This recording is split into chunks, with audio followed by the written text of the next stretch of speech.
Sadaqan ketayman haqning eri bilan shpinyotin qilib baqama. Yaman qiz yetgan men qilib batdim bugun. Yaman hamda ganga bir kulishmak bo'lib ketdi. Bu ishlar hikoya, mening hikoyamni anglatib qollar. Bormi qancha odam ko'ryapti, men qancha odam tunuydi hozir.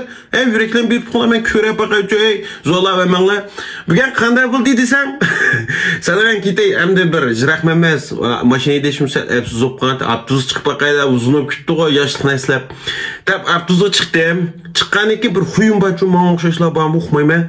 Eng aqida chiqib hech kim ko'rmaydigan bir bulungda o'tirib, quloqqa shu muzikani qo'yib qo'yib, tishi qarab o'tirishga yaman amroqchiman. Ayrim bir dunyorimda shanshu men uchun. Ochdim, mingvatatdim, bir bekat to'xtadi. Yaman go'zal Parijdan Sadaqan ketay, chet ellikdagi bir qizil chiqdi qara. Chiqim do, kep oldim, kep o'tadi. O'zing uqsa, Sadaqan ketay, eng aqida o'tasan, ig'ziroq o'tirsa. Eli qiz bola oldingda o'tasan, mandal o'tirdi. Mashtal buldi senda hamdi. Kep bu xonning hamda maxonninki ichi pishib qoldi. Ichi pishqab, nima ish qilam? Ma'bdiga erim o'qimayman hamdi. Shpinyotin qildi bu qizilchi. Shpinyotin qildi. Bizning go'zallarning bir xuyi bor. Shpinyotin paranglashgan vaqtida chirayini menda chiqarib olgan. Menda to'liq chiqamaydi o'zini.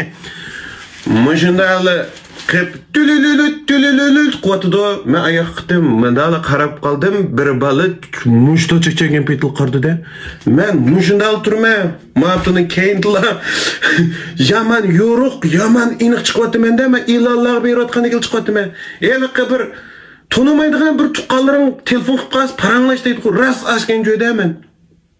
Qarab, nima ish qilishim qolmay ekansan.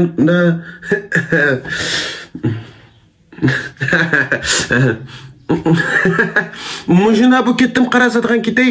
Shuning bilan bu mudi? Bu bal mujinal turdi mantiq kelib. Qarab, bu yoqqa qassam bu qizal mandara qildi. Bu yoqqa qassam ekran mandara qildi. Shuning bilan yaxshimi dedim men. Amal yo'q Sadaqan ketay qanday qilsa yaxshimi dedim. Desam bu bala uqmaydigan o'xshaydi ekan. Sel gurus mabet tutdingizmi xon? Ma ovoz tishir chiqdiganni nim deydi desam, az chiroyli qilganmiz men eskilik qilmaydim. Jinem deydi. Bo'sh ovozlar. Endi men anglayman-da. Keyinda bir lata bentaymi, og'izni buzibli bir gaplar qildisan, tikilib turibdi dedi. Anladım men. Chiroying 180 qizali uchrayim uchamaymi deb mamada qaravatida, do qaravatilganda.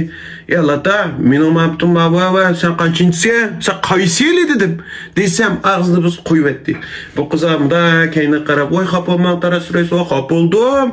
Yo bir o'zingiz bir quloqqa bir narsa taqab parangizni boshqasini ko'rsatsangiz yomondara chiqsangiz bo'lmamdi" desam, "Voy, mening to'liq chiqqan botdi ekronga.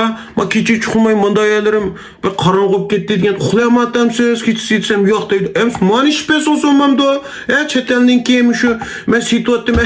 Bestva e'lon mushta yeydi. Qanday qilsa, raspaytso ekan, unda xemilik narsalar yo'q bala, ichib sinab olsanlar buldujimi? Kechliklari evilib ichinglar. Uxlayotgan guytozlar, e'lonlarchi qarab turma. Xo'sh.